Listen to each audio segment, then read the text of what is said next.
Yes.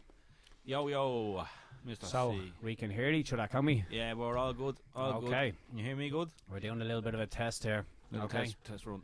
Right. We're in the camera over here. Yes, hello. Say hello to the world. Hello, world. Hello, world. How are you doing? Right, My guy. mic a bit low, Jay, is it? Your mic sounds grand. Is it? Good, Yeah. good. I'm just looking at the wave there. Well, Yeah. Yeah, have a probably to go a bit closer to it, but that's, Yeah. we like that. All good. Are you all right now? I'm alright. Grand. Right, guys and girls, Only Bangers podcast. We're going to go for chat number 2. Last year we had the legend Ian Walker in for chat number 1, and it was a bit of an episode, all right. Very good. Yeah, to say the least, we got some good reports back from that. So we're going to try it again, and this time we're going to try it on video as well. So let us know what you think, and we will be getting other DJs in. From we have a couple of gigs coming up that we let you know. One of them is we have Jason Naughty and Moby D coming over on the 12th of May. The old original 12-inch Thumpers DJs. Hold on, we have a flyer here. You can see it. Jason Naughty, Moby D. And on the night we have Direct Drive, Little Miss Jules, Laura Skelton, Jay Hatchell, the legend Ian Walker, and JC and Podge. Nice. So that's going to be an event. That's happening down the Soundhouse on the 12th of May. Kicking off at 11 o'clock. And tickets are available on Ticketmaster. No, Eventmaster. Or Eventbrite. Eventbrite. We get that right. So Eventbrite. They're on sale now. Early bird tickets are on sale until the end of February. So get them in. So what we're going to do is we're going to have a little bit of a chat. Myself and Podge have been knocking around for the last while, playing the decks and playing the tunes and going to clubs and all that sort of stuff. So we thought we might have a few things to talk about. We're going to get our favourite tunes, our favourite DJs, worst DJing experience, best DJing experience, experience, all that sort of stuff. Yes. So And the top 10 tunes of all time, that's the hard one. The top 10 tunes of all time. We difficult. tried to narrow them down, and it was hard enough to narrow them down. So we got them down in no particular order, so we go into them in a little while. Nice. So we have a little bit of tunage as well in the background. This is one of the old mixes from back in the day, retro bouncy stuff. So what we're going to do is we're going to kick it off, and we're going to start off with Podge. So we'll ask the question. Go for it. Right? Are you ready for it? Hit me. So your first experience of dance music and how it made you feel. First experience of dance music and how it made me feel. That's a funny one. I was up in Donegal. I think it was around 12 at the Gaeltacht up in Guidar in the back arse of nowhere basically, and we went to a Cayley on the Friday night. It was tradition, you have to go to the Cayley and do all the Cayley dance and all that, and they had a disco on that night on the Friday night, and the DJ was playing all, Shakademus and Pliers and all the charty stuff, and then Good stuff. yeah, all the good stuff. But then he whacked on the Prodigy No Good Start to Dance, and me mind was blown. I was just like, what the fuck is that? Yeah. And I was just like, this is deadly. And it just like that kind of moment, like the hair standing up on the arms and going, this is the good stuff. This is the good stuff. Yeah. So that was the moment I was like, there's something else out there. Never really into music or anything, but like I was kind of listening to my brother's stuff. I used to listen to the Iced Tea and all. He used to have albums lying around. He used to listen to them, and Ultimate Dance. all that, yeah, and that stuff. But I used to just listen Boy to them down in music. Mead Street. Used to listen to a bit of Meatloaf back in the day as well. But that Prodigy No Good Start to Dance was that moment. I was like, whoa, and it was just, yeah, this is the proper stuff, So delighted I went to the Gaeltacht and learned a bit of Irish as well. Lovely. So could you recite the Prodigy on Gaeltacht language? No. Okay, fair enough. Give us a few minutes to get back to that. Right, grand. Go on, hit us up with your one there, Right, Jay, let us my know. first one, I remember my first dance experience in a club in the Temple Theatre. That was the first going out experience. I won the tickets on Kiss FM, I think it was Jay Pigeon's show or something like that. And the first ever experience, I won't say what age I was going into the Temple Theatre, but we went to see one of the Tidy Girls, Lisa Pinup, on the main floor. and it was absolute carnage. You're about 9, were you? I was about 9 going in, but we won't say anything. Won't say anything at all. So that was my first experience in the Temple Theatre. But before that, down in Cortown, I think we used to go to Cortown every now and then. I'm looking at the camera and looking at Podge, and I don't know where I'm looking. I used to go down to Cortown every now and then, and that's what I was saying earlier, the Ultimate Dance albums. I think that's what they were called, or Dance Massive, or Dance Generation. Mega Dance. One of those things. I mean, you get 2 Unlimited on it, and then you get the Ream and all that sort of stuff. So, like, we used to be hanging out 2 Unlimited, No Limits, and the Out There Brothers, Boom Boom Boom. We used to be reciting that. We used to be going mad to that, all that sort of stuff. So that was down in Cortown, bouncing around. I remember one time when the electricity went out, and I had a little Walkman there, and I was bouncing around. It was complete darkness, and I had 2 Unlimited, No Limits on repeat in my ears. And I think that's what got me hooked into the dance music. Deadly. Right. So that's our first experience of dance music, and how it made us feel. Made us feel wonderful. Yeah, so, very next good. question for you, Mister. Who and what was it that made you want to DJ? Who and what was it that made you want to DJ? Well, there was a fella in Drimnagh before I used to hang around with. I think it was around 14, 15. Stephen Kelleher, his name was, up on, I don't know what the road is, but he had a set of 1210s. He was mad into his hip-hop. Just went into the house one night, and he was doing all the scratching and the beat juggling and all that, and I was just looking at it going, holy shit. Like, that's what I was like, I want to do this type of thing, you know. But what happened was I bought all the hip-hop records and all that. I couldn't scratch, I couldn't do it, and I basically got a pain in the arse. You gave it a go. I gave it a go, you know, but I just couldn't master it. I couldn't get the grips of it, so that was really it. And just seeing him, like, playing the decks and all that stuff, and I think there was a fella up there, Robbie Hanlon, I think his name was, or something like that, and he had a shed and he had a set of decks and all, and Keith Ryan had his decks as well. And we Robbie went Hanlon, it was DLR. Little wooden Shout shed. out to Robbie. Shout out to Robbie and Keith Ryan as well. Yeah, he used to go into Keith Ryan's, and I remember the tune. He had an Illuminous tune. Perpetual Motion, Keep On Dancing on a luminous vinyl, and I was up in his bedroom giving his socks, trying to learn how to mix and all that. So that's basically what got me into the DJing and wanting to DJ, was being up in Stephen Kelleher's bedroom and seeing him doing his thing. You know, kind of gave me a bit of a wow. So yeah, and what about you, Jay? Right, so there was a couple of layers. I mean, the two of us got into the decks at the same time. I think we bought our first set of Limit Direct drives down in what was the name of it? Richard Sounds. Down along the quays. What was the name of it? Richard Sounds, right? Bought our first set of Limit Direct drives. I think we were 15 at the time, was it? 15, around Christmas, yeah. 25 years ago, like. What are you talking about? 10 years ago. So yeah, that was the dance music part of things, and I think we bought the first records was David Morales and Eden You. Manifesto.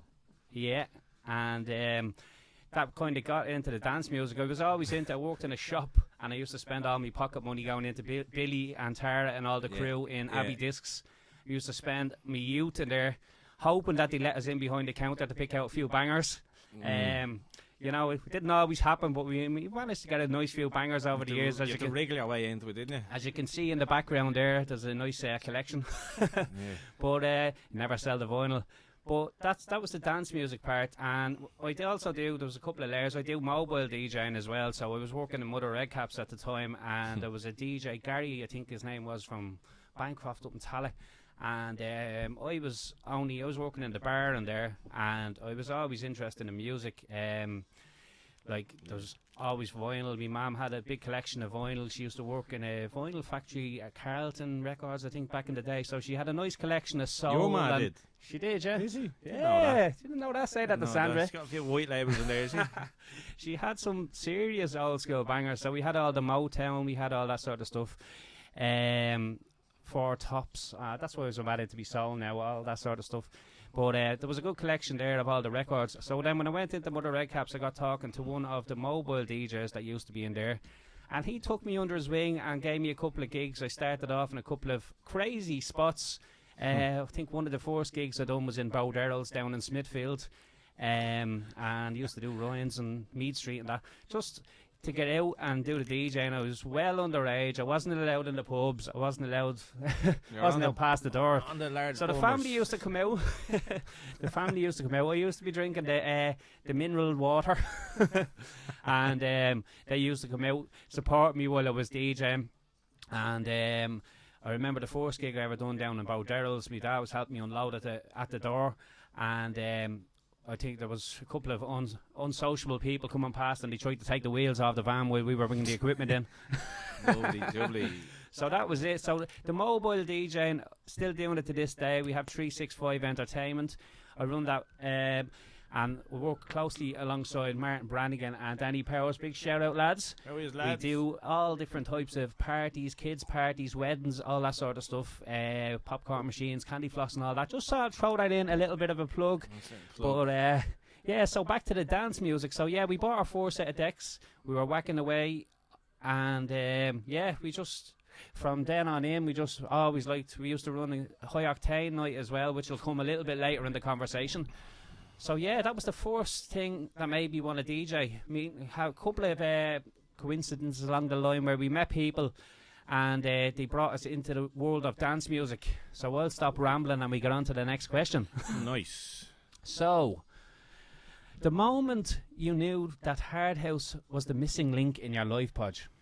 The moment I knew, that was one Thursday night, lying in bed. I think it was probably about 15 or 16, I don't know. And I was listening to, what was it? The Banana Boys on Kiss FM 105.8. And they played, what was it? Untidy Dubs Volume 4. And I just went, yeah, that was it. Untidy Dubs Volume 4, R.I.P. I heard that and I just, my eyes lit up. My whole spirit woke up. Yeah. And I was like, I think I rang them even and said to them, what's the name of that tune? Mm-hmm. And they said it over the air, and they played R85 that night as well, the Renegade Master, Rachel Auburn, and I was just like, this is deadly, you know. It was just proper, what is it? I was like, yeah. Went in the next day into Abbey Discs. I was in school. I think I went on the hop, and I got a tenner off me ma, me dad, or something, or whatever it was, and I went into Abbey Discs. I bought Untidy Dubs R.I.P. Like a little, basically just going, have you got this record? Real scared and all. And I bought that record, and I bought Paul Van Dyke for an Angel on the same day. What a banger. What a banger. And I bought the 2 of them records. I went back to the house, and I mixed them for about 2 days straight until I could learn myself how to beat mix, and that was it. A bit two different records to be mixing together, but still, oh yeah, I done that. And that was it, really. That was the moment me whole Hard House life lit up, basically, you know what I mean? Untidy Dubs Volume 4, R.I.P. Absolute banger. And Paul Van Dyke for an Angel. And Paul Van Dyke for an Angel, yeah. But that was it, really, yeah. So, what about yours, Jay? The first moment at the Hard House, when we used to collect, before the Hard House, used to collect an awful lot of trance records, and we still have a lot of trance records there, which are absolutely amazing. The old Hard House came a little bit later on. I think I don't know whether it was as far back as Toy Division, and when I went to see Lisa Pinup, I think it was 17, well over age, going into the Temple Theatre. 17. So after that, like, I remember Lisa Pinup, Rock This House. Rock With Me. Rock With Me, yeah. And the Toy Girls EP. The Toy Girls EP. The Toy Girls EP was one of the first. Screwdriver, Rachel Auburn. Yeah. Lisa Lash's Looking Good. And what was the last one? Anne Savage. Rock With Me. Rock With Me, one Rock song. With Me? No, I Need You. I Need You. Yeah, so there were 4 tracks on the the Toy Girls EP, and that was, I think that's just what set it off for me. I remember Looking Good was deadly, but Rock With Me, I just remember hearing that on the main floor of the Temple Theatre, and I just remember wanting Hard House in my life for the rest of my life. Give me that. That was it. Just give me that. And yeah, that was it. So, on to the next one. Right. So, your first dance records bought and first turntables. I think we touched on that a little bit earlier. We touched on that earlier, but the first time, I remember we were in Abbey Discs, me and you bought our, I think we were getting our Limit direct drives on our little cam mixer made to fade, or I don't know, it was a little red. I think it was DMX 100 or something like that. And my dad was with me. and your ma was with you, and I think we were in Abbey Discs, and we bought David Morales Needing You, and I was kind of listening to it on the deck, you're on the other deck, and I was kind of feel that your ma, my dad were having a conversation going, what the fuck are we getting this into? You know what I mean? Yeah. So I was just like, oh, this is going to be a mad one. But that was the first record we bought together, which is, I remember, I'll never forget that day actually being in there. Dave Morales Needing You on Manifesto, absolute banger. Still listen to it to this day. Yeah, I was only listening to it. I only played at a gig there last week, and still sounds as fresh as when we got it. What was that, 1999? 98, 99. Still as fresh. And big shout out to David Morales. Yeah, number one fan he is. He's listening now, actually, isn't he? Yeah. He is. He's always listening to the podcast. How are you, David? You'd be surprised who's tuned in. If there's anyone tuned in.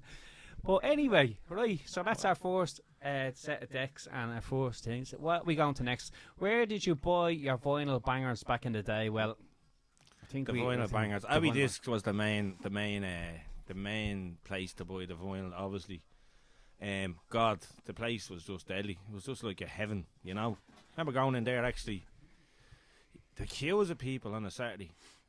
You know, on a Saturday and a Friday and all that, and used to be going in afraid to ask for the records on the top shelf. I remember seeing all the Tripoli tracks on the top shelf before, and I was drawn to them. Loved all the artwork and the different colours. And I just couldn't muster up the courage to say, give us a few of them tunes. So basically, I was probably giving a lot of shy ones that day. But I remember Abbey Discs was deadly. HMV in Grafton Street was deadly as well. And what else was there? Tag Records, was there? And there was a few old shops around Grafton Street and in and around Temple Bar that had... HMV used to be good for the imports. Yeah, HMV downstairs in the basement used to be good for the imports. You pay through the nose, pay through the eyeballs for them, but they were absolute bangers. Used to get a couple of the Tweak EPs and all the Project Goobertron. Is that the way you call it? Hello. Don't you know I'm loco? Yeah. All that sort of stuff. So, that was deadly. So, HMV. Banging Tunes in London as well. When we sort of went over to London, used to go to Banging Tunes religiously when we used to go to the gigs, and they were just like, in absolute heaven. Yeah. So shout out to Banging Tunes, Abbey Discs, and HMV. Big shout out to Banging Tunes. And big shout out to Billy as well, who recently got a couple of awards for... he definitely deserves them, because over the years, jeez, he gave us some service. All the tunes he used to bring us, he brought so much joy to so many people. So big shout out to Billy Murray from Abbey Discs, and all the staff that used to actually put up with us on a Saturday morning after the early house, and Andrew, and all the crew. You know, patience of saints, I tell you. Yeah, because I won't say anymore. leave that for another time. We'll leave that parked, because if it goes any further, there might come to the point of no return, you know. And we're only early in the conversation. We don't want to go too far too soon. 100%.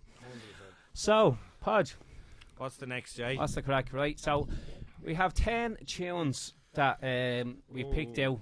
So we have to narrow it down to 10 tunes, and these are 10 bangers that have been in our record box, that have been in our crates for the past 25 odd years. Well, some of them a little bit more recent, but most of them are classics, and most of them are tunes that most of you can relate to if you're into your hard house, if you're part of the harder generation. Yeah, defo. So I'll let you start. Right, this will probably change tomorrow. It'll probably change on my way down to the house later on, but I'm gonna go with a few I wrote down.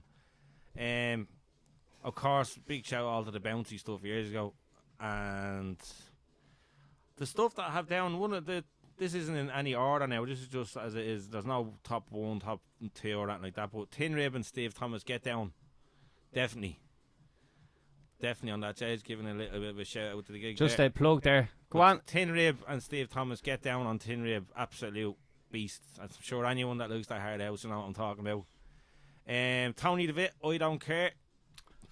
It's up there, because I think we heard that the first time Mark Kavanagh played it when we dressed up as Teletubbies that night. Remember Halloween night down in the Clifton Court, and it was just like, that is class. So definitely Tony DeVitt, I Don't Care. Tin Rib, Get Down. E&M, Crazy Pills. Temple Theatre. I heard that in the script that night going, what is that? I think Mark Kavanagh played it. It was just like an absolute beast. Or our First Panic on First Technic. Yeah, major tune. First heard it.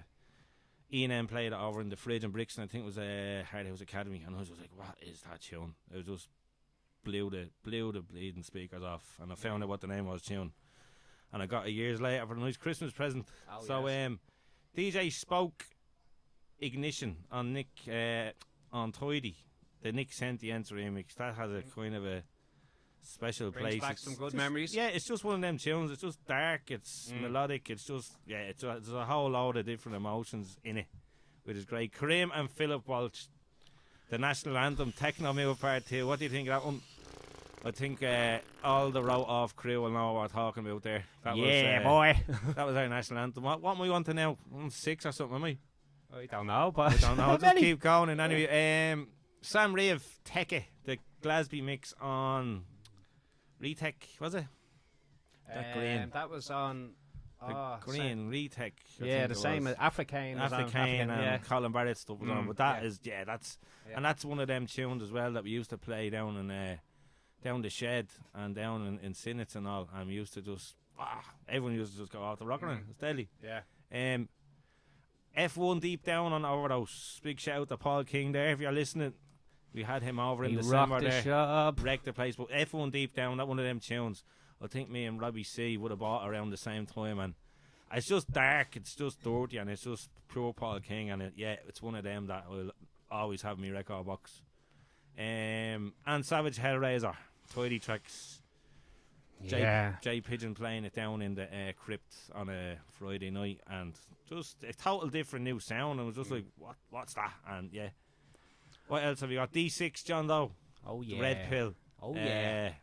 It was a kind of a bootleg thing of that 999 Matrix on Mohawk. That's just an absolute beast, and you can listen to that today still, and it still makes the hair on the old arms and the neck On the stand up. ghoulies. On the ghoulies.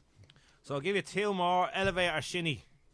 Okay. Elevator Shinny, absolute beast. Just an all, like, I wasn't mad into me older school stuff, if you want to call it. But when I started getting into all the tradie type music, I heard that, and it's kind of it's just a real nice, happy tune. And the last one would be Equinox Condemned on Bangin' Tunes, the Andy Farley remix. Don't really need to say much more. Just listen to it. Come here, there's probably about 1,000 other tunes that I got added to this list. So I'm going to throw you over to Jay now, and he can give us his top 10 or 20 or 30 or whatever. Yeah. Well, I gotta try narrow it down, because we could go, as Podge said, we could go all night, all the bangers. So I was into like more bouncy sort of stuff, kind of sort of bouncy, all that sort of like. So we'll name 10 tunes in no particular order. We might throw 1 or 2 extra in. So one of the tunes, this one is actually being re-released by Fran Horn and Owen Bannahan, aka Sonic Trip. So it was from an actual Back in Time album back in, I can't remember when they first released it, but number 1 in no particular order is Sonic Trip, Salinas Beach. And that brings back some serious memories. After parties up the lead mines in Bray. Jesus, the lads were unreal. I remember seeing them for the first time in the Temple Theatre, and their music was just totally unique. Like, it was their own sort of style, and they brought the bounce, I tell you. So Sonic Trip, Salinas Beach. Nice. Next up is a lad that's coming over in May, Jason Naughty, and the tune is called Ripped. One of my favourite, if not my favourite labels, 12-inch thumpers. All I can say about that is listening to the ad, and you'll get a little bit of into you, but listen to Jason Naughty, absolute animal tune. Number 3 is our national anthem, Kareem, Techno Move Part 2. That's just unreal. I remember hearing that for the first time. I think it was downstairs in an after party in, where were we? London. The Office. The Office. After the Hard A-Star. House Academy, Lisa wasn't it? Lashes was down there. It was unreal. Mark Johnson played it, did he? Mark Johnson. Played it. I think Mark Johnson played it. And I just remember for that moment that I heard Techno Mill Part 2, it was just unreal. Kareem. Anyone that knows. Next one is an OD404 mix of Code 21, Wanna Play House. Yeah. That is just savage. Savage tune. Yeah, definitely. Yeah. DP. Oh, yeah. DP records. I think it's a white vinyl, is it? Is it a white vinyl? Yeah, they done a limited Or- edition yeah. 200 thing or whatever. Yeah, and yeah. then that, yeah, that's a good one. Definitely. So good, that is good choice, Mr. C. Wanna Play House, yeah. Next up we have Gridlock 3000, fantastic thing. Yeah, yeah. Oh, remember from the Lisa Lashes Euphoria album from back in the day, seeing Lisa Lashes play over on the main floor in Eden for Judgment Sundays, I think it was, or Lashed, one of those nights back in the day, Gridlock 3000. And the next tune was on the album as well. And I remember getting me imaginary Hoover out and trying to hoover the floor. Another one from the main man, Paul King, F1 Recoil. And Paul Glasby Done and Dusted remix. Oh, Jesus Christ. Gives me shivers. Gives me shivers. Next one from probably my favourite DJ over the years. We had him over years ago and he holds a place in our heart. Yeah, Mr. definitely. Ian M. Definitely. Mr. Ian M. If you're listening, Big yup. shout out, Mr. M. And the tune is Dreamer. And there's so many EM tunes that I like, but Dreamer is just my favourite. I remember when we came over to play for High Octane in the Madison. It's called the Madison now, but what was it called? What was it called back in the day? It was Madison. Oh, it's called Copan now. It's different now. It's called Kodiak now. Believe it or not. Kodiak. It was closed down, wasn't it? But yeah, it was the Madison we had him over. The Madison bar down in the back, and we had a. You had him over in the Radio City, no, as well. We had him in Radio City as well, yeah. But remember the first time, Ian M will probably remember that experience as well. The after party in Jay Hatch's gaff. Oh yeah, that was Yeah. So Ian M Dreamer, absolute banger. Next up is from two of the Irish lads that are two of my favourite DJs, Mark Kavanagh and Alan Pullen, mix of Rock Your Body, M Experience. Nice. If you're listening, lads, yup. Good shout, that was Jay. an absolute Good brilliant tune. I remember the original of Rock Your Body, and that used to just wreck the play. I remember hearing it down at Bluebell, I think it was first, at a rave down in the field in Bluebell, and it was unreal. I think years ago, who played it for me? I think I actually got the record off Bullet Doyle, Gary Doyle. Jesus, from way back when I was started DJing, I got a load of records of them, and M Experience Rock Your Body was one of the tunes. And next up we have Raf and Jay, Backburner. Yeah, Trap Honey Guinness and a King Size Rizzler. Yes, definitely. Yeah. And a big shout to Robbie Seed for doing his little remix in Raf the Gaff with Raf as well. He done a nice update Robbie of it. Curran, one of the most underrated producers. Absolute some super tunes from Robbie. Yeah, but he done a remix, Chop Up the Place. that's the one. Yeah, brilliant. And that was unreleased, but I used to bang it out every now and then whenever I could out on the radio and that. Yeah. And absolute super tune. Yeah, but Backburner is it's just one of them tunes, isn't it? Yeah, That. do you know what I call it? It's feel good music. It makes you smile. The bouncy music just makes you smile. You have a smile from here to here, and you're bouncing around, and you don't give two what's going on. Like, you know what I mean? It just takes you away from the madness of reality, and you just go into a club and you just feel whoa, deadly. Yeah. You know what I mean? That's what the music does to you. Next up, right, I've got to give you a couple more. Moby D. Another one of my favourites. I remember seeing him in the Temple Theatre. He's over as well on May the 12th. And he's playing for High Octane in the Soundhouse. And that tune, I have a couple of tunes that I like from Moby D. There's a load that I like, but one of them that stood out and it was real rough and raw on the other side of your lips was New Dimension. Yes. And that was just a fucking banger. Absolute banger. Moby D. And then there was a Tony DeVitt tune. Podge mentioned I Don't Care. There was one that held a place in my heart, still does. It's Splashdown. Yes. Splashdown. Wow. Yeah, definitely. Yeah, so that's my. Well, I think I gave you 11 there. But you go keep going. We could keep going till 12 o'clock. But come here, we probably get another podcast in the future. And we'll do a part completely different list of tunes. So yeah, defo. On to the next one there, Jay. Have right, a sup of your tea first. Have a sup of my tea. Your tea. And me Sports Direct mug. Yeah. Me big bucket of tea. Right, so now we get serious. Here we go.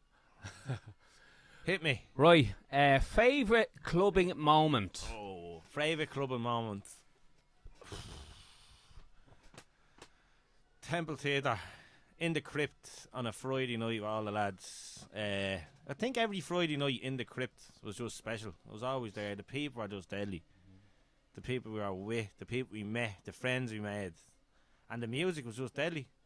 I think every Friday night, but there's nothing really one that stands out because every Friday night, but one moment, there's two actual moments that actually stand out, my favourite club moments. I was listening to Karim, my favourite DJ and producer, over in the Tidy Weekender. He was playing at 6 in the morning or something like that, and I woke up in the chalet, and I was about 10 minutes late for the set, and I ran towards the tent, or the arena, or wherever it was, and he was playing that tune, DNG, Tulane, on Doing Up End Recordings, and it was just, you know, and listening to Karim play in the Ecstatic Summer Festival as well.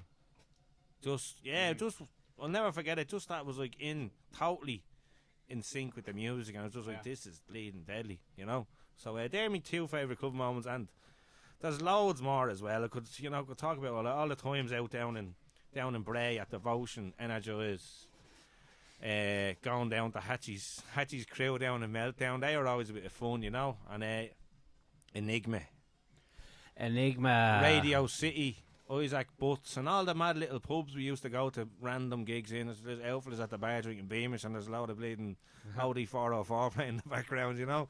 Absolute class. But yeah, Temple Theatre was the big, every Friday night when we were in the crypt, it was like a big huge family. No one gave a shit. We just saw everyone hugging each other, and it was just deadly crack. Yeah, I think I'm with you on every single one of them. So, favourite club and moment. Yeah, the Temple Theatre every Friday was definitely a big one for me. I remember we used to look forward to, we used to plan a whole week around going into the temple. Yeah. And hope sometimes that we getting in, because I think we were a bit young getting in. Some of the times we'd have our ID ready, and then we'd be hoping that Baldy. Remember the time Robbie bought a photocopied birth certificate with Tipex on it? He got in. Yeah. I had an old St. Patrick's Athletic fake ID with me date of birth wrote on it with a pen, and I think that night he just looked at us and laughed, says, "Go ahead, thanks for the effort," like, you know. But I was fairly lucky as regards to getting in, because I was always a bit taller, so like I had a couple of times where they were like questioning me, like, but like some of the lads were going in with these ideas, and I don't know where they were getting them from. But come here, the main thing is we always got in, and we always had an absolute ball in the crypt in the Temple Theatre. After the temple closed, I think Enigma came shortly. Was it shortly after Enigma? Enigma was open till about 2004, was it? 2005, something like that. In and around that. I know the temple. What temple was 2002, 2003, I think, was it? Yeah. Very sad. When that closed, very sad. Part of us died inside. But we soldiered on. Yeah, we did. And shortly after, we got the little idea of setting up the night High Octane, so we got a couple of DJs over, and that's what there was the other nights going on as well in Dublin, like Devotion, and then Energize out in Bray, and Revolution that as well. And all that. Revolution. And who else had we got? Did we get over? Yeah. There was a few. There was a good few that came over. We had an absolute ball. So we had the Nigby Super Club, and then I remember we went down to Waterford, to Tramore. It's south, I think it was, in Waterford. That was a club. We were down there a couple of times, and there was a few other places around Dublin, little small places. Down in Wexford, there was the Ridge, the Regal Lodge. Jason Naughty in the Regal Lodge. What was the other one? What was that? Camolin, and I think we seen Farley and BK down there one, didn't we? And then we just got down the court down as well. We went to see Paul Smasby, was it? Yeah, down in the Beacon before it closed. The fake Paul Glasby. Big shout out to the fake Paul Glasby. Yeah. Funny old times. I know it's that little bar that you actually used to have us playing down as well. McDonald's or something. McDonald's bar down along Wexford Town. And I used to be deadly down there, because you used to arrive down there and then you used to just be back in Dublin and go, what happened the last 2 days? Yeah. You know, it's a bit of a blur, but we had a ball. Brilliant experience, and a big shout out to Hatchie as well. Big shout out to Hatchie. You can see Hatchie if you haven't seen him in a little while. He'll be playing on May the 12th as well at High Octane. Just to get that plug in again. Yeah, there you go. Yeah, looking forward to seeing Hatchie. I haven't seen him. I think the last time we seen him was around his house, wasn't it? Around the corner. Yeah, remember Jesus, them parties, Jesus Christ. Mm. So Lazarus bleeding rose out of his wheelchair one day, remember that? Yeah, Crumlin didn't know what had hit it. Yeah, that was Yeah. oh, that's for another conversation. God loved the anyway. neighbourhood. That was just crazy But stuff. yeah, so that's the favourite club moment. So what was your worst DJing experience? My worst DJing experience was I was playing down in, I don't know where it was, Carlo or something. I think Kevy B and Dano were with me that night, and I don't know what the name of the club was, right? But I remember I turned up bleeding, buckled, was sculling cans on the train, and it was my time to play basically. And I got up and I had a bag of records, and this is I think when the CDJs were only coming in, so there was 4 CDJs there and 2 1210s, but the 1210s were about bleeding 2 miles from each other. So I was trying to mix 6 cans of bummers, and I was like, I had to run down to the other deck and pitch it up and all that, and it just ended up just going, this is shy. I remember I played No Good Start to Dance was the first tune I played, and the floor just cleared, and I was like, fair play. I think I done about half me set. Place is empty, everyone was out smoking, and I just said, here, leave it. And your man ran off, didn't get paid and all that. It was just horrible. Like the decks were too far away. It was just a disaster. But yeah, that's my worst one. And yeah, that's my worst one. Yeah. Go on. Right, my worst one was I won't mention any names or like that, but back in the day, we were supposed to play a gig, and we arrived into the gig, and we were after drinking a bit too much JD, and who was this now? yeah, supposed to go to the thing, and we drink responsibly now, if we get out at all. But a bit too much. Not drink alcohol. A bit too much JD, and the set never happened. And it was the one and only time. Won't mention any names, won't go into any details, but thank God now we drink responsibly, and we promote drinking responsibly, clubbing responsibly, and all that sort of stuff. So yeah, that was my worst clubbing moment. Never even made it in to play the decks. Sponsored by Jack Daniels. Sponsored by Black Daniels. Blackout Daniels. Big shout out to Black Daniels. Yeah, but yeah, so that was it. So there's a few more curly hairy moments as well around, but we're not going to get into them because yeah, you know yourself. We'll just plod along with the blaze next one. over them. But the next one up we have is DJ production technology and the evolution of the vinyl days. So what type of what do you prefer, like, as in production technology? Do you use any DAWs? Do you make any tunes? And the evolution from vinyl, what do you think of the evolution from vinyl to CD to all that? Jesus, MP3 to WAV? I've never seen that one. But come here, I'll go on and say I was never really like into getting my own computers and all my own programs. I kind of just I said it to a few people about making a few tunes. I had a few ideas and that, you know, so I've never actually owned my own unit or anything. But so I think we used Logic, Ableton, back in the day, Acid 4 with Robbie C, Acid 4 Pro. I have that little Fruity Loops app on my phone now, making a few jams here and there, but I'm not really taking it as serious as I did. But tunes back in the day, yeah, the first one I done was with Glenn Hartford out in his gaff, out in Donamead, I think it was. You know, House on Tripoli tracks, and then a few tunes with Robbie C. Me and you tried to make a few tunes over the lockdown as well. Yeah. Looking at the Mike Tyson fight, remember that one? And we got a few samples down. Yeah. Who else? Ambatech, when they were over here, and then going over to them as well, making the tunes. And I don't know who else. Fitzer, big shout to Fitzer as well. Fitzpatrick, in there. Fitzpatrick. Hello, how are you doing? Yeah, and who else? James Nardi in the UK, and Matt Capitani, a fella from around Birmingham. So I never really had my own basic computers and stuff like that. I kind of just went to people and asked them, can you make tunes, and threw them my ideas and stuff like that, and that was really it. And talking about the vinyl to CDJs, and all, I don't mind the CDJs, you know, and the USB. It's handy going up to a gig with a USB stick and a set of headphones. Because I remember years ago, I used to be absolutely wrecked. These scars on your shoulder from carrying 200 records. You know, you're doing an hour set and you have bags of records. You'd be playing for nearly weekend with the amount of records. But I love the vinyl. Love it. Still collect it. You can't beat a mix on the 1210s. Like, that's as simple as that. It's deadly. You know what I mean? And yeah, I like the CDJs because they're so they're just handy. So handy, yeah. Handy, you know what I mean? USBs, you have it all there and all. I know we can have an argument about the sound quality and all that, but like, come here, if you're having a mix in the shed, you're not gonna be talking about levels and all. It's just a mix. But like, I do like the sound of vinyl. I like the crackling. I like the challenge and all that. And then when it skips and you're mixing out, you have to start again. I like that type of thing. Yeah. But like with the CDJs, it's pretty simple. You know what I mean? Yeah. And you get a lot more time to experiment with the CDJs. Like you can analyze your tracks in record box. You can create cue loops, and you can experiment a little bit more with the CDJs. Yeah, definitely.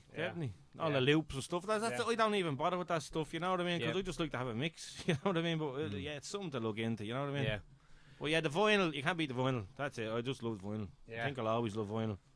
You know? That's same as with myself. I love the vinyl.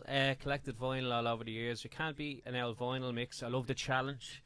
And I think I'll always love the vinyl as my favourite format. But that's what over the years now I played on CDs doing the mobile DJing. I then moved on to using a controller. And the possibilities are great. I think now a lot of people slate all the technology and saying it's not real DJing. But come here, at the end of the day, if you're playing the tunes and you can hold a dance floor, that's what it's all about. That's what it's all about. Do you know what I mean? Definitely. You can have your snobs. Doesn't matter what format you're playing on. Yeah, you know, you have people that giving out, he's playing off USBs. So what? Yeah. If he's making the dance floor jump and have a good time, it doesn't. You can be playing on it. You can play on a tin whistle. You could be playing the fucking the bongos on a tin whistle. Yeah, as he said. Yeah. You know, once you're getting the crowd going, that's the main thing. Once you're creating the vibe, creating the energy in the crowd, that's what it's all about. So, come here. I like all formats, and I kind of like to experiment in all formats. I do a lot of mobile work with. I use Virtual DJ. I'll use Ableton, like with the sets for creating edits, and recently done a 6-month fucking course with Will Kinsley, High Brazel. It was the elevator course just to learn Ableton inside out, just for music production.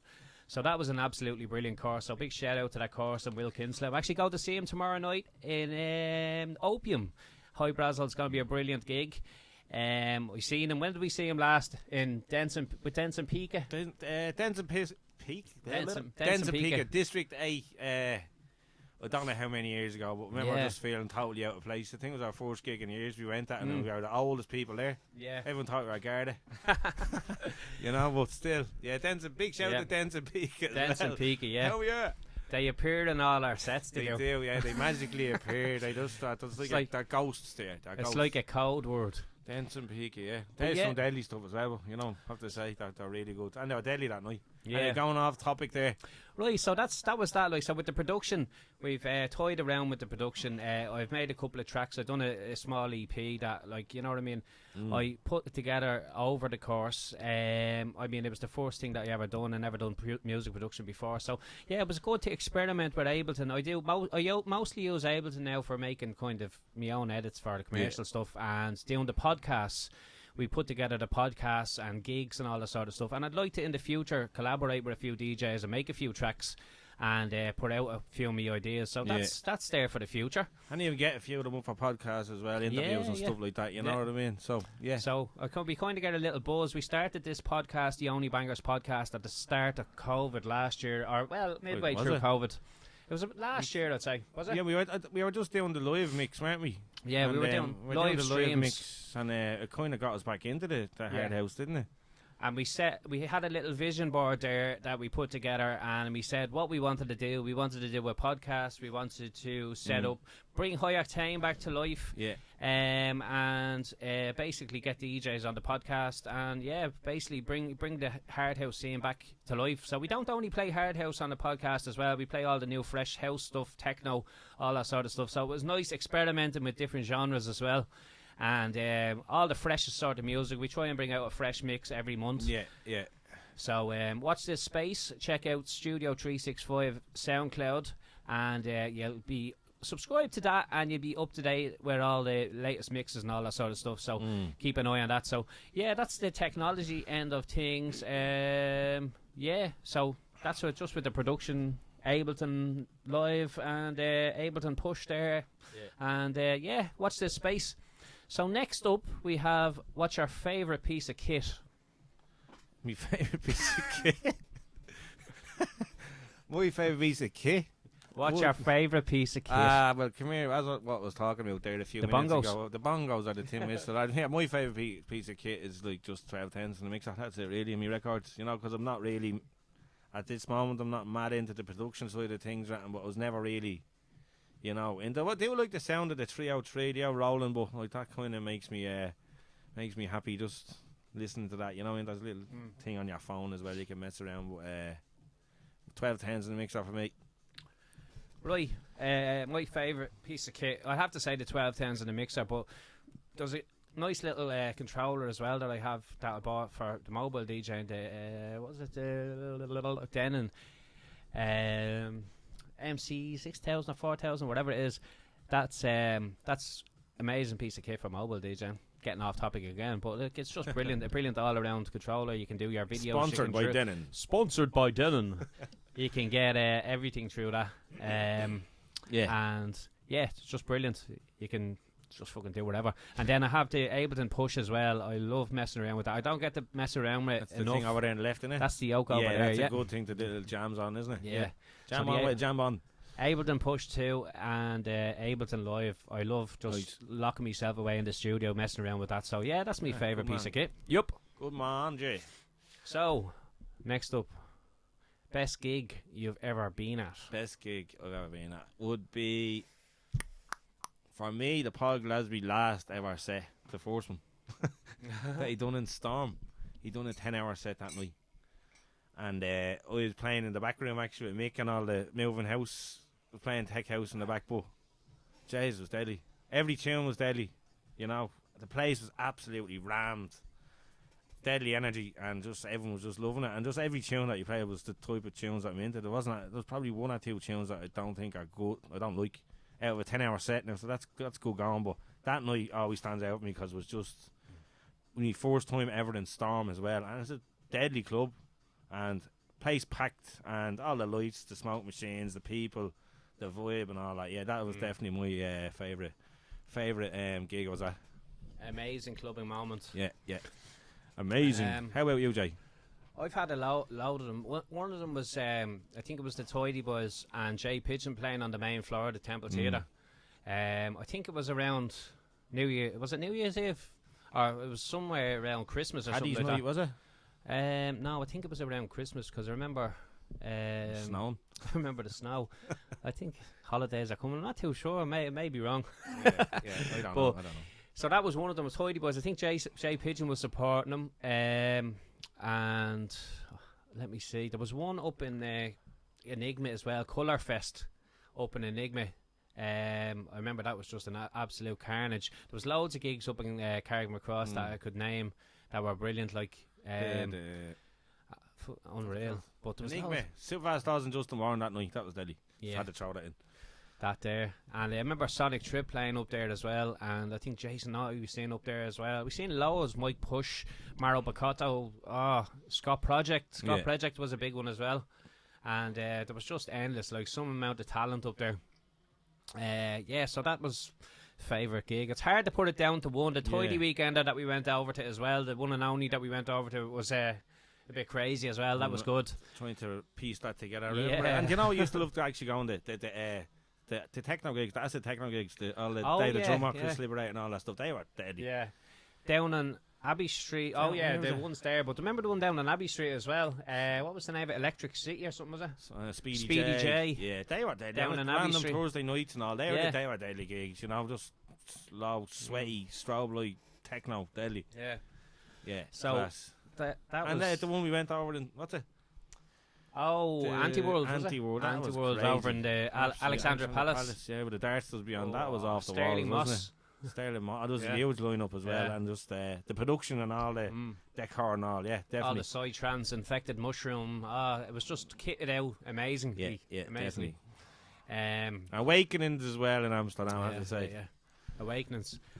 Only recently I was over in Amsterdam for Eric Prydz. That was probably one of my favourites. We seen the Holo show, and it was just unreal 3D show, amazing. Like it looks amazing on the actual videos, but when you're in the club, it's just unreal. Like we seen him that night, and then the next night we seen Charlotte DeWitt and Enrico San Giuliano play as well at the Awakening set.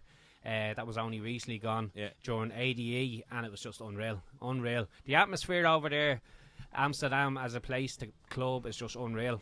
The vibe is serious. Like everyone just on an amazing buzz, happiness all around. That's what you want. That's what you want. Yeah. So that was it. So let's see. Favorite label.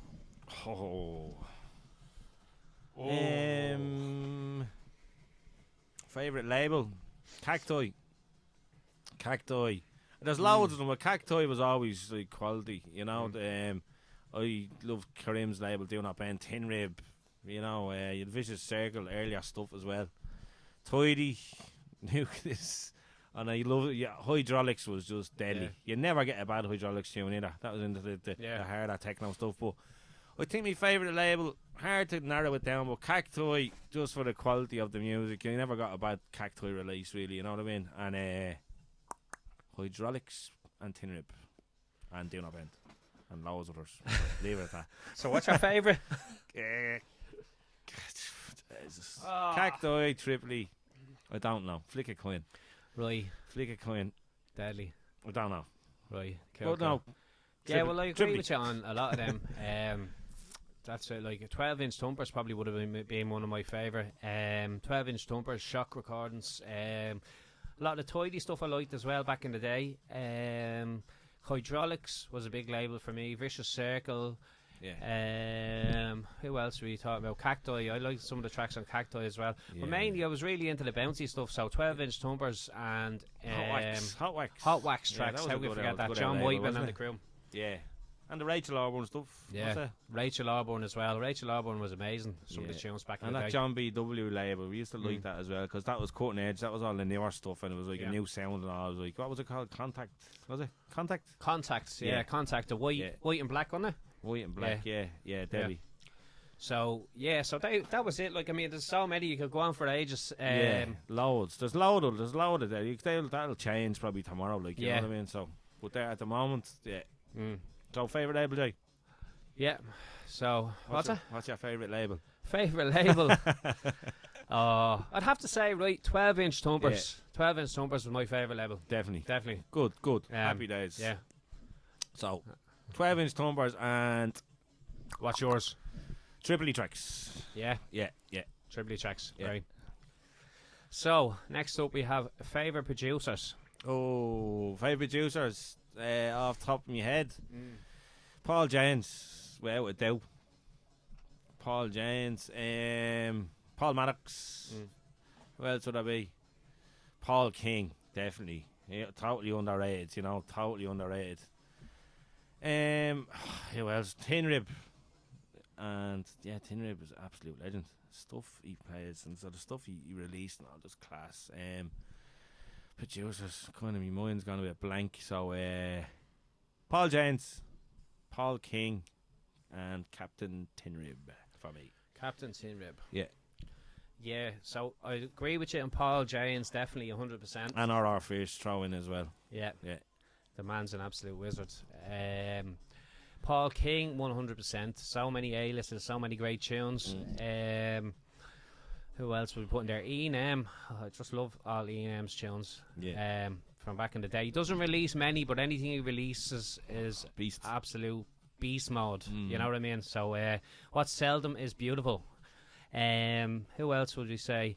Like, I was big into sort of the tech trancey sort of stuff, so I would have loved Maro Pocotto and Scott Project. All that sort of stuff would have been. Dave the drummer. Mario Pugh, Dave the drummer, Chris Liberator, and homegrown. I really, really like all of Will Kinsley's tracks. High Brazzle as an alias. I love his stuff. It's real crisp, real clean, real lovely techno. And there's a good few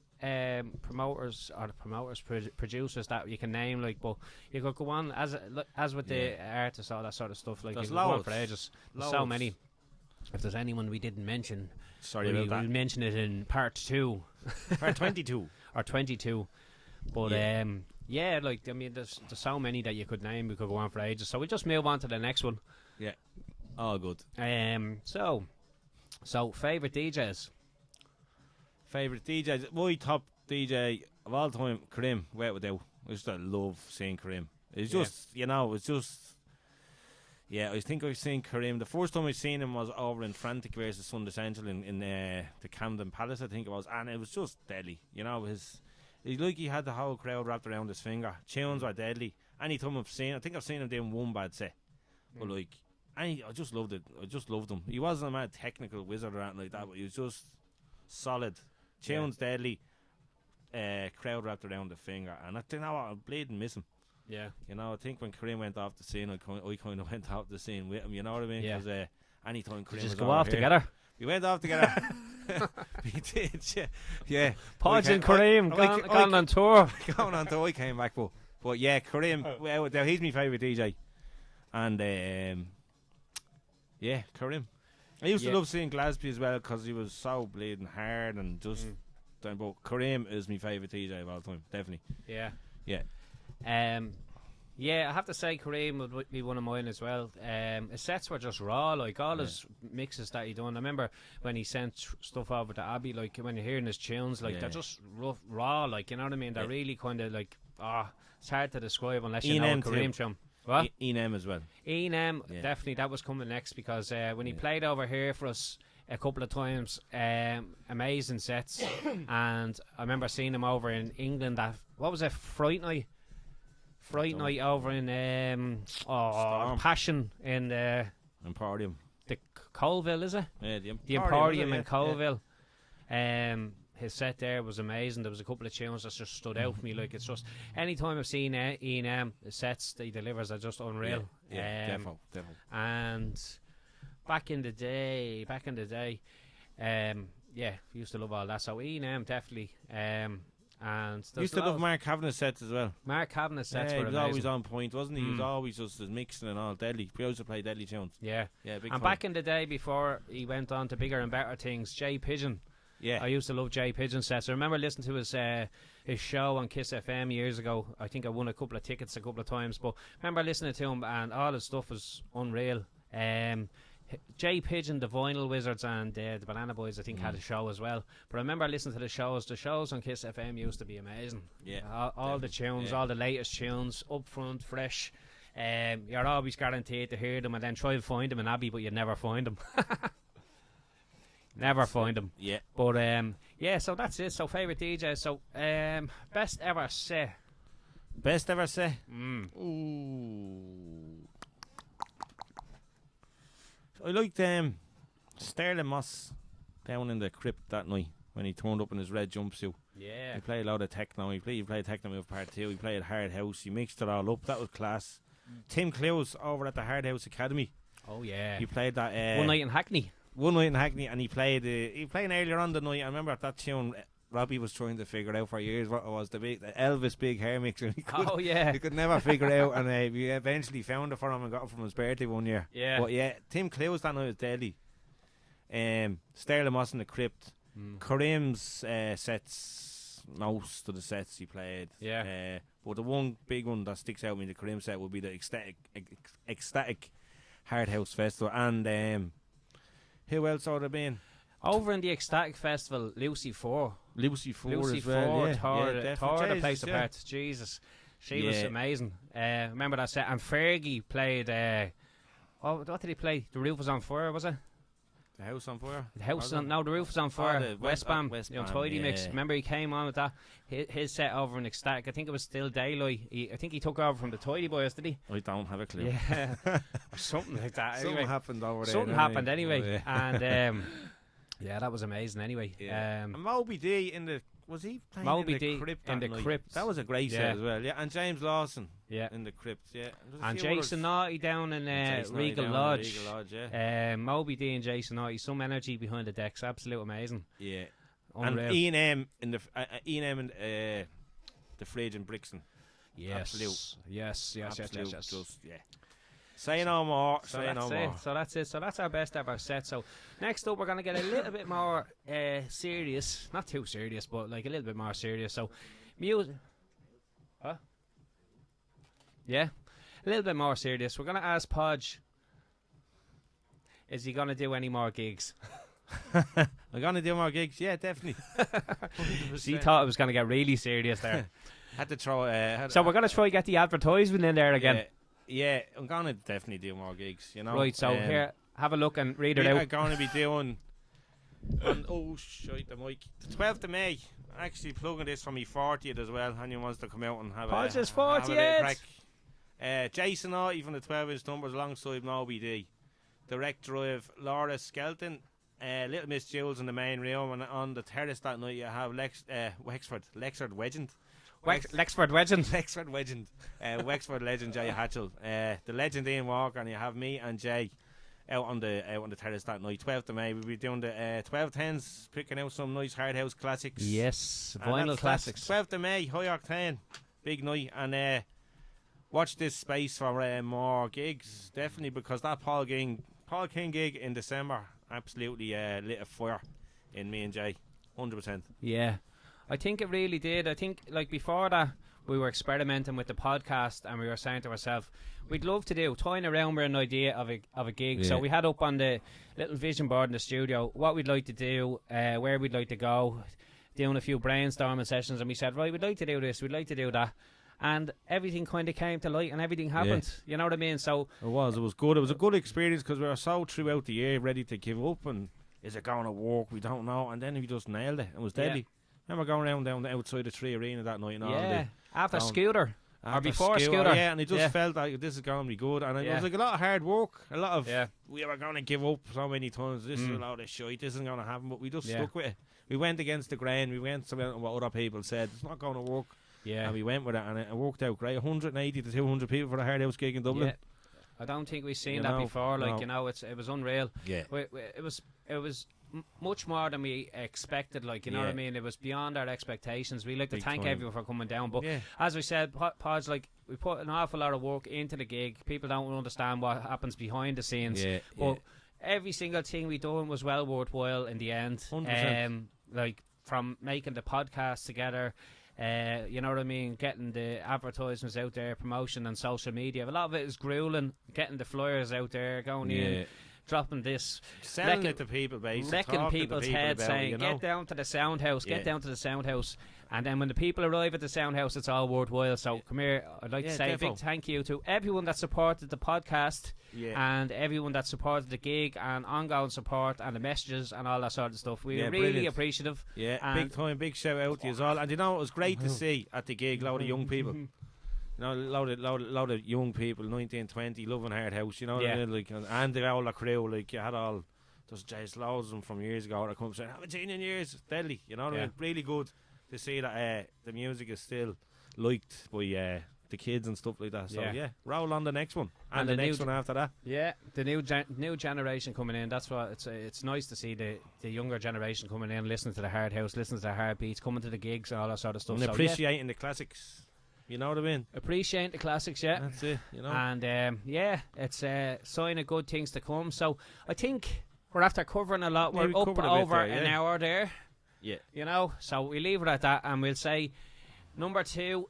We'll have a number 2 soon, and we'll continue on where we left off. But I think we have a good bit of info in that one. Definitely. And watch this space for other DJs that are going to be on the lineups and stuff like that. And we're going to get probably a few, you know, our favourite DJs from around Dublin and stuff like that, and people from like down the country, like the Jay Hatchell and all that. Yeah, Get them up, have a bit of chat, have a bit of crack, have a cup of tea, and talk about the good times. 100%. Yeah. So I think that's it.